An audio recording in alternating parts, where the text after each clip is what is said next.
right, I'm just going to wait for my first slide and we're going to get started. You just hum the Jeopardy theme. So years ago, I was involved in a project to help churches fundraise. It was a fun idea. It didn't require any money or time on the part of the church. It was going to raise them a ton of cash. Quite frankly, it was a great deal. So what I would do is I would call these churches, and I would find the person who was responsible for fundraising, and I would tell them exactly how this program worked. I'd even show them case studies of all the other churches we worked with in the area. The response I'd get, time and time again, was fascinating to me. They'd say, "Thank you so much for calling, Al. This is fantastic. I can't believe you're calling us. We're really interested. I just need to run this by my committee at our next meeting in 6 weeks." I would think to myself, committee meeting? 6 weeks? Nancy, help me out here. Aren't you the VP of fundraising? I would spend the next 15 minutes trying to convince Nancy that she should make this decision, but it didn't work. Never did. I could have been Ed McMahon from the Publishers Clearinghouse with a check for $1 million, and this woman wasn't taking it from me until she had her committee meeting.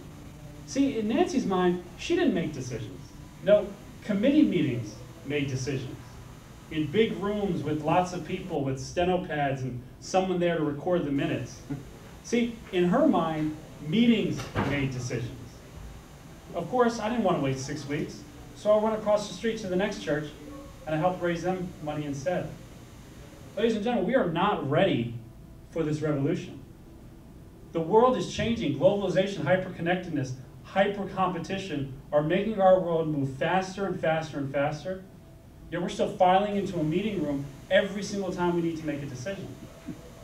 See, the paradigm for so long has been meetings make decisions. Well, not anymore. See, in our modern world, in our fast-paced, hyper-connected, globalized world, meetings don't make decisions anymore. Leaders do. So a 26-year-old Army captain stationed on a field base between Afghanistan and Pakistan has full authority to order joint fire, both artillery and air. Just a 26-year-old captain, he's got full authority. Why? Because his enemy is decentralized. The Taliban can come at him in any second, from any direction, and he doesn't have time to wait for his commanders to have a meeting to tell him what to do. No, he's the one who's got the intelligence at his fingertips. He's the one who's closest to the action, so he orders the fire. Meetings don't make decisions, leaders do. Just a couple of years ago, during the real estate bubble, the height of the real estate bubble, Tom Friedman tells us that the lawyers who were getting fired were the ones who weren't making mistakes. The ones who were doing their work and just giving it right back. See, law firms were in desperate need of innovation. They needed to differentiate themselves from the competition. So, in order to innovate, you need to take a risk. In order to take a risk, you need to make a decision. But if you cede decision-making to your boss in some meeting room, well, then it's his risk. And therefore, it's his innovation. Meetings don't make decisions. Leaders do. Just a couple of weeks ago, Ragu, the company that's famous for their tomato sauce, started @messaging random dad blogs on Twitter. Turns out they were spamming them with a link to some video, some stupid video that was intended to poke fun at dad's inability to cook. Well, C.C. Chapman was one of those dad bloggers. He didn't find it very funny. So he wrote a post online titled, "Ragu Hates Dads," excoriating Ragu, making fun of their social media practices and just their overall bad sense of humor. Of course, that post went viral. It created a firestorm online. Everybody online that day was piling on to criticize Ragu, waiting for them to respond. You know how long it took Ragu to respond? 3 days. 3 days to post some pathetic, watered-down, half-witted apology on some blog online. To me, it's funny to imagine how many meetings must have occurred over those 3 days.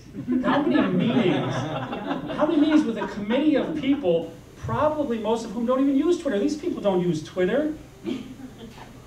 Ladies and gentlemen, why did not one person at Ragu, it's fascinating, now one person at Ragu decided to step up and just make the decision, I'm going to post a human comment apologizing on day one.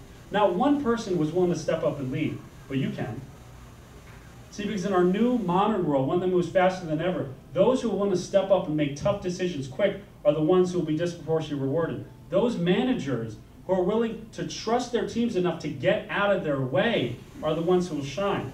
Those organizations who will move fast because they're pushing decision-making out to the edges are the ones who will outpace the competition. Ladies and gentlemen, meetings don't make decisions, leaders do. Thank you very much.